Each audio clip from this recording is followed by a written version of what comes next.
Sibingelele sikwamukele indaba yenze ihora lesikhombisa igama lami nguNoxolo uMamtshali Mwali.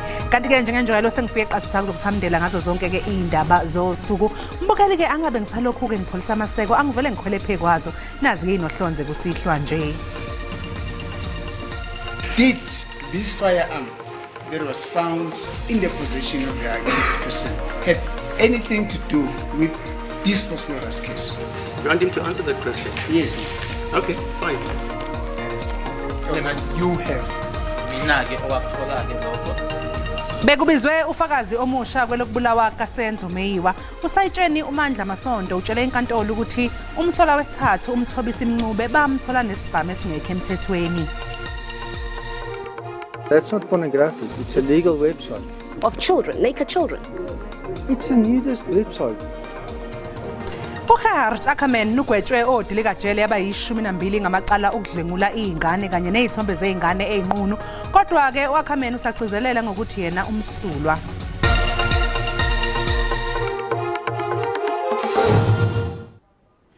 Inkantolo ephakeme ePitoli namhlanje ibibize osengufakazi wombuso we10 ecaleni lokubulawa kwayengunozinto weOrlando Pirates uSenzo Meyiwa. Usayitsheni uMandla Masonto utshele inkantolo namhlanje ukuthi umsola wesithathu umthobisi wakwaMncube bamthola nesibhamu esingekho emthethweni kanye nezinhlamvu zesibhamu ngesikhathi begasela lapho ayehlala khona.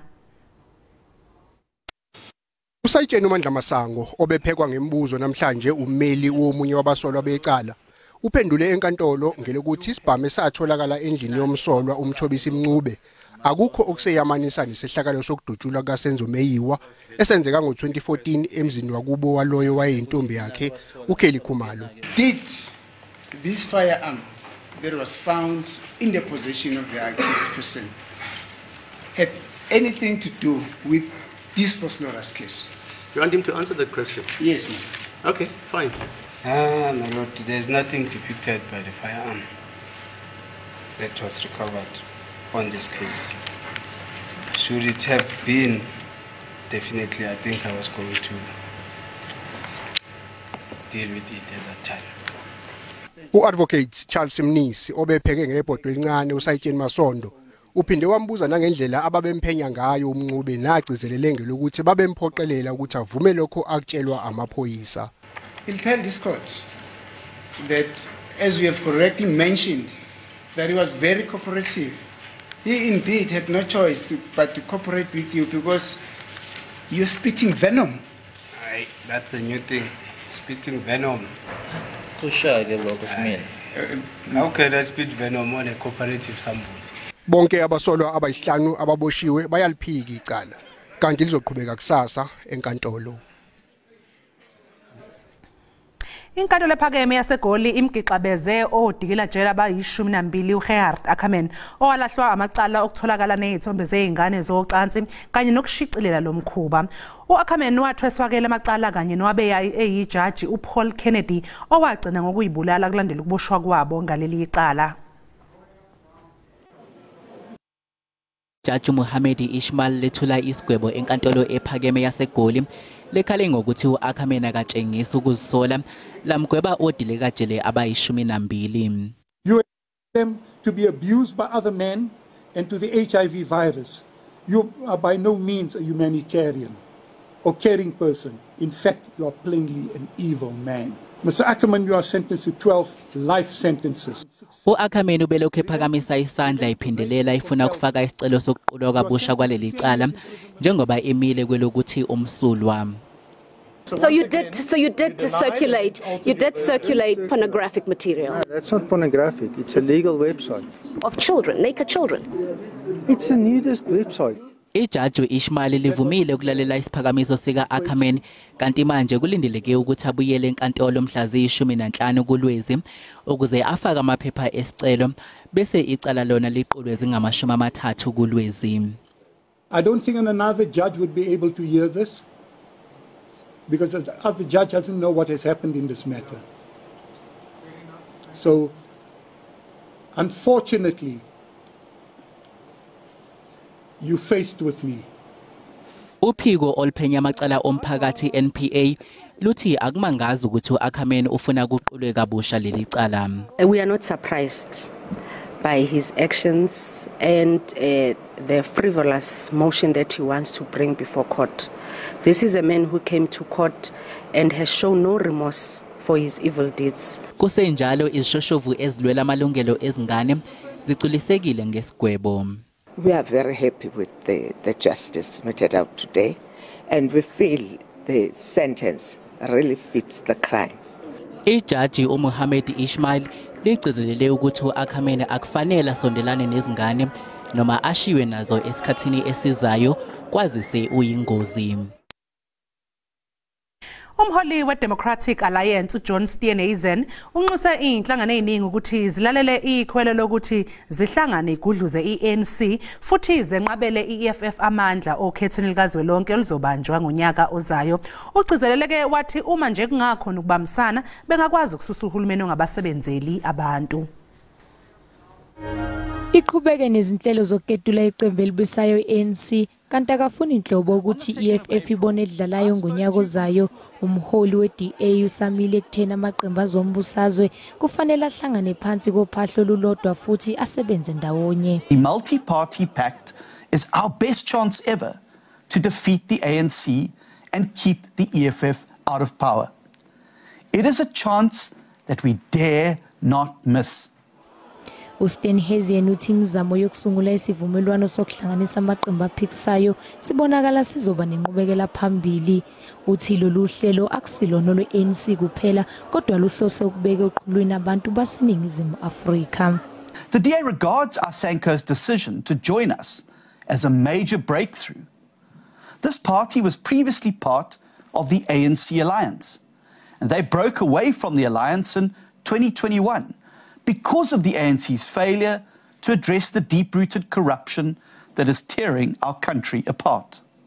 Wengeze ngokuthi ingqungquthela ezobanjwa amaqembu aphikisayo kuzobhungwa ngendlela ezingasiza izakhamuzi zaseningizimu Afrika futhi sekusondele nokhetho lukazwelonke. This must not just be an anti-ANC project. It must be a pro-South African project that tables real solutions to the urgent problems our country is facing. Sekusele izinsuku ezimbili kuphela kubanjwe ingqungquthela ezohlanganisa amaqembu aphikisayo ayisithupha eKipton Park eEast Rand. Usihlalo we-ANC e-Eastern Cape Oscar Mabuyane uyichithile insolo zokuthi kukhona uqhekeko phakathi kwakhe nonobhala weqembu lesifundazwe uLulama Ngcukayithobi. uMabuyane uthi usebenzisana kahle nje noNgcukayithobi futhi bayibophezela ukubhekana nezingqinamba zokuletha idingonqangi kubantu besifundazwe.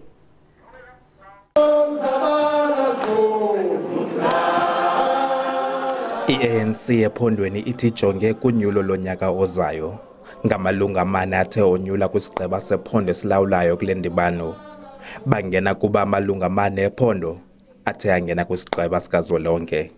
Isikhokelo esikhoyo sephondo sithembise ukuqubisana naba badala inyantlukano phakathi embuthweni.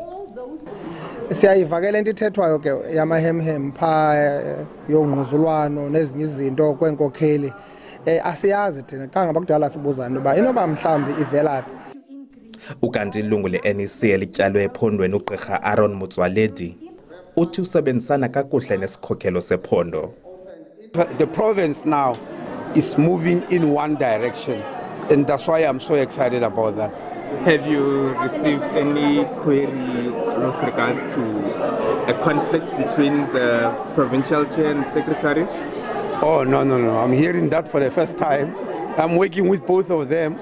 I don't know. Well, if they query somewhere in the villages because of their personal things, I won't know. But organizationally, in terms of ANC, there is absolutely nothing like that. Absolutely not. Kulindeleke kule veki izayo ingingqi zalapha ephondweni zibambe ezazo indibano zamabhunga. Abongile Yankees kwiindaba ze-SABC eMonti. Mbukeleke okwamanje njeke sisathe iqunga pha ngaseyitolo kodwa mangabe sibuya sokuphathela uWT. Bebizi ingane zendawo aqashe zona then bese kuthi every Tuesday akhipha amathambo ekseni for omama bendawo because wathi akathanda ukunukelwa inyama yedwa. Kunzima ukwemukela kosomabhizinisi abasafufusa eMlazi ngokwedlula emhlabeni kasomabhizinisi owaziwayo uJabulani Zama obedume ngelikaMJ njengoba bebencela kuye.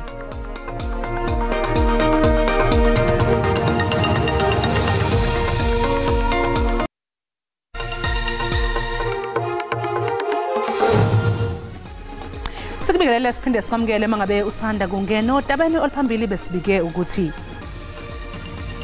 usayitsheni uMandla Masondo obethula ubufakazi kwelokubulawa kaMeyiwa utshela inkantolo ukuthi umsola wesithathu umthobisi Mncube bamthola nesibhamu esingekho emthethweni. Mbukeli asikukhumbuze ukuthi lezi indaba nazo zikhona ku YouTube, ngena ku YouTube uyicinge ngamagama athi SABC Izindaba na kanjani ke uzobe usuyithola. Basakhongathekile namanje osomabhizinisi abasafufusa eMlazi eThekwini kulandela ukwedlula emhlabeni kasomabhizinisi owaziwayo obengumnikazi wendawo yokuncebeleka eYadini Lounge uJabulani Zama obaziwa ke ngelikaMJ. Bathi abagcinanga nje ngokuhlomula kuphela ibhizinisi likaZama kepha phela ubebacathulisa ukuze nabo baphumelele. Somabhizinisi abancane eMlazi bancoma iqhaza elibanjwe nguJabulani MJ Zama ngegalelo abenalo ekuvuleni amathuba emisebenzi. Into akakhulu emoyeni ukuhamba kwakhe besihlukumezekile. Handicap kwama Easter kuyini besipakisa imoto la ngo200 per car. You understand? Khona nje isikhathi singango for 2 years engake ngaphila ngaye nje mina. Umhleli wemicimbi uSandile Makhoba osebenze noZama ngaphezulu kweminyaka e10 uthi uZama bebambe iqhaza elikhulu ekuthuthukiseni amaciko endimeni kaQedisizungu. Bebiza ingane zendawo aqashe zona then bese ukuthi every Tuesday akhipha amathambo ekseni for omama bendawo because wathi akathanda ukunukelwa inyama yedwa anukisela umakhelwane ngenyama bese egcinena kanti abantu abanobhontshisi. Umndeni wakwaZama uthi uMJ njengoba ebebizwa kanjalo ubebuye abe usizo emphakathini. Indlela abeyiyona kakhulukazi kumina ubengikhulisa kakhulu ube umuntu ohlaze nami ngiyayisebenza ubehlaze engiphusha ukuthi enza kanje wenze kanje. Umndeni uthi eYadini kuzovulwa ngemuva komncwabo uZama ushiye emhlabeni unkosikazi nezingane ezine. Londe Khadebe, SABC News eMlazi. Ukumiswa kungamengameli womkhandlu abafundi eNyuvesi yaseTshwane kubashiye dengwane abafundi bakulesi sikhungo njengoba bengasenayo phela indlela okuzwakalisa ukunganeliseki kwabo nje. Njengoba iNSFAS nomnyango wezemfundo ephakeme bethula uhlelo olusiza ekhokheleni abafundi bakhala ngokuthi lolu hlelo alibagculisi futhi aligunyaziwe kanti bafuna nokuthi ikhoxiswe ukumiswa kukamengameli womkhandlu wabo kulesi sikhungo. That back for him to get suspended for us as students because our issues cannot be resolved as he was fighting for us. Why do you want to create a monopoly in terms of a new system that financial institutions that accredit such institutions, they don't know it? Why would you do that? We've got multiple banks that are well known of and they are financial credit providers. They are FICA registered. Whatever the man is standing up for is the very same voice that we are subjecting and we are also imposing even into the institution. If it's going to be our last day that we are going to be seen at the university, so be it, because we are standing up for a good cause. Lesi sikhungo simisa umengameli womkhandlu abafundi uMasike ngokuphikisana nokwethulwa kohlelo izaka kanye nokuqhuquzela abafundi ukuthi baphikisane nakho. Uzomiswa kuze kuphothula uphenyo olubhekiswe kuye uMasike. Lo mengameli womkhandlu uthi uzokuphonsela inselelo ngokusemthethweni ukumiswa kwakhe. We want exemption from the process. Now I sleep peacefully at night. I've not committed any crime. I don't have any criminal record in the university.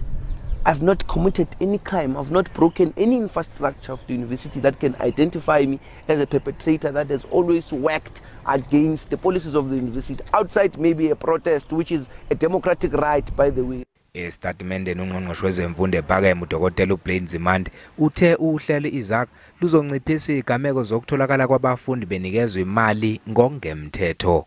Abaphathi beNyuvesi yaseTshwane benqabile ukuphawula.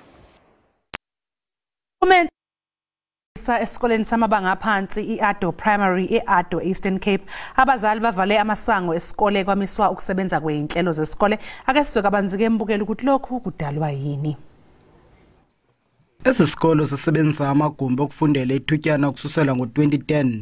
Ngo-2018 kwathi kwachongwa inkampani ezakwakhe esisikolo, kodwa le nkampani yawushiya phakathi umsebenzi yenze isisekelo qha ngenxa yokungahlawulwa. Ukususela ngoko oko iludabi olude phakathi kwesebe lezemfundo kunye nabazali malunga nokuchongwa kwenkampani entsha igqibezelela umsebenzi. Of one of the empty promises of Department of Education, who promised us early this year for the contract will be on site by April, and then change it to July, and then promise us again on the 1st of July, and then the parents feel enough is enough. Abazali bathi lamagumbi ethutyana nobungozi kubantwana. It's long overdue.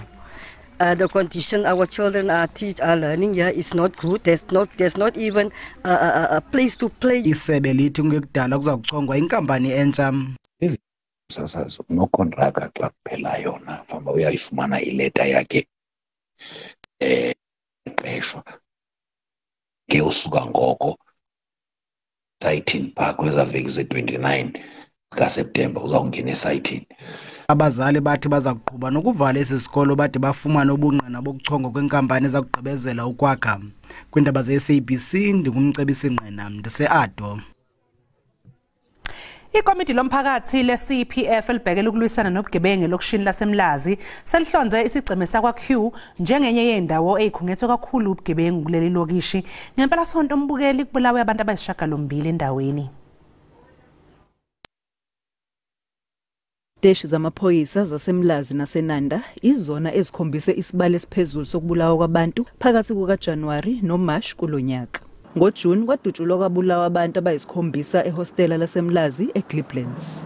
Into sibuka lapha kaQ manje ile ethi abantu bakhona unenhlese yabantu abaphuma ngaphandle abeza ngaphakathi khona siyasola ukuthi ikhona lenhlese yama-drugs. Ngoba akugcini lapho mawubona ithi bayehlile icrime khona kube kancane bese kulimaza umuzo mhlawumbe wodwa okhomba ukuthi khona into esuyibangwa. Amaphoyisa athi asaphenya ukuthi lezigameko zombili azihlobene yini. Information gathered so far suggests that the suspects were allegedly looking for the second victim but shot the first victim in a case of mistaken identity. The two victims were wearing similar clothes. It has not yet been established if the incident is in any way related to the shooting of 6 people in the same section on Friday night. Police investigations continue. Amaphoyisa athi sebehlonziwe abahlaseli abathathu okubalwa nomsolwa obefunelwa icala lokubulala. Uphenyo lamaphoyisa luphinde laveza ukuthi umsolwa ubekholelwa ukuthi izisulu bezinomazisi wakhe owalahleka ngesikhathi enza icala lokubulala ngaphambilini. Ngingunonhlakanipho Magwaza ezindabeni ze-SABC eThekwini. Inyunyana yezisebenzi eyisebenza ngokusansimbi inum kanye nekhosathu zithi namanje isaphikisana nesinqumo sokuhlukanisa inkampani ephakela ugesi Eskom ukuthi ibe uncantathu. Ithi lolu hlelo lokuhlukaniswa kwe-Eskom luyindlela kahulumeni yokuqalisa ukudayisa lesi sikhungo ukuthi sibe yibhizinisi elizimele. Le nyunyana ithi lesi sinyathelo ngeke size sizale izithelo ezinhle nezosiza izakhamuzi zaseNingizimu Afrika.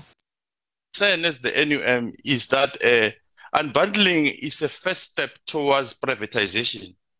And you know, as the NUM, we are against privatization because when you privatize, you, especially the energy system, you take the future, energy future of the country, you put it in private hands. Ikhosathu yavumelana ne-NUM kulokhu ithi ukuhlukaniswa kwe-Eskom ngeke kwasihlenga lesi sikhungo eyigweletini esibhekene nazo ukungayenzi inzuzo efanele kanye nje nezinye inkinga enazo mayelana nokukhiqizwa kagesi. We do note that government is saying that Eskom will still remain wholly state-owned, and these 3 different companies will be owned by Eskom, they'll be solely owned by the state. But we do fear that, looking at international experience, that this might just simply be the initial step towards it.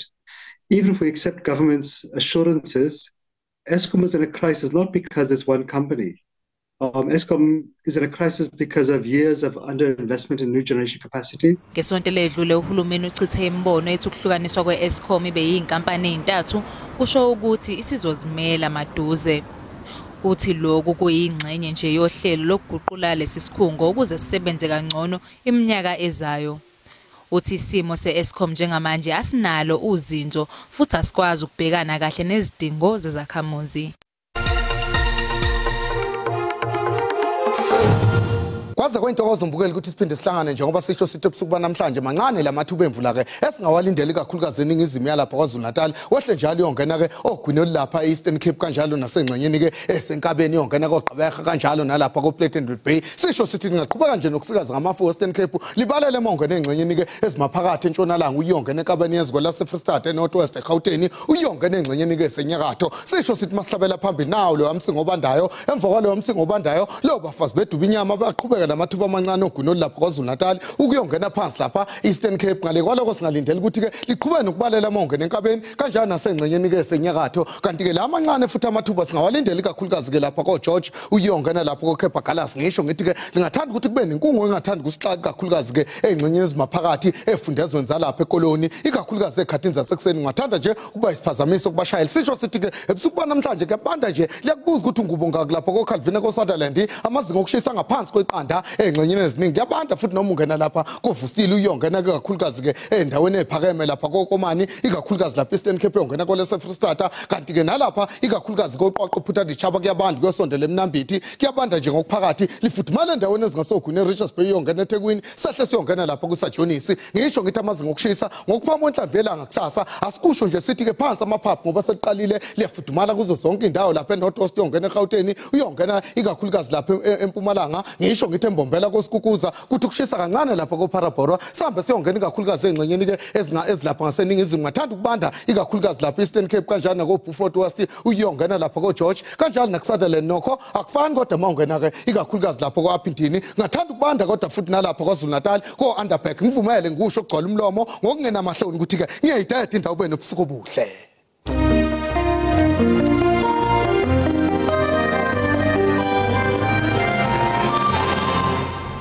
Mbukeli siyaguqaka lapha besiniphathele zona namhlanje kusihle sibonga kakhulu ngokusinihlanganyele kanye nathi la ku SABC1 Mzansi fosho khumbulani ukuthi kusasa bakhona zakwethu bazobe beniphathele ngolimi lesixhosa nibe nobusuku obuhle nisale kahle.